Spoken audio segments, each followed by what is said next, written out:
بیا بیا بیا بیا بیا بیا. ای وای چیزی شد. نه داده سیکوریت بجری بود. بیا تو بیا.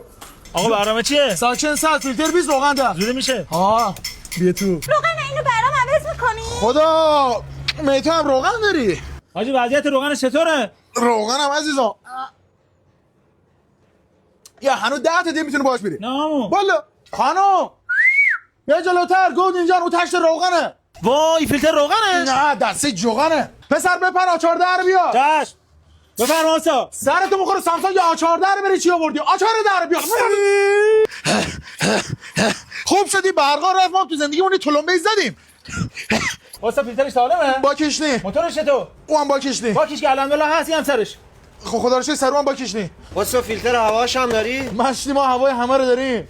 آسا روغن خوب چی داریم؟ روغن خوب چی گرایی ببر. مصرف شخصی مونه برای بادمجون تخمی عالیه. به به. ننم همیشه میگفت بابا ان شاءالله بری زیر ماشین راحت شم. به آرزوش رسید.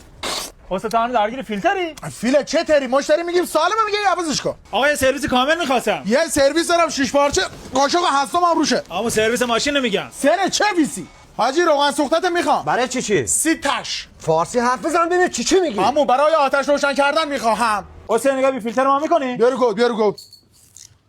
بیارو گود اینا. سرشمت هم سوخته. خانم شم گرفتی؟ بفرمایید. یه خوش شم تولده. چی کارش کنم؟ هیچی فوتش کن. بچه اویل پمپت خراب اصلا مک نمیزنه. با چیکارش کنه؟ ببر مک زدن یادش بده. آقا یه بادی هم رو ما میذاری؟ یه بادی برات بزنم نرم و راحت باشه تو دستم صفر نشه. چی؟ فرمون. نخواستم آقا اصلا.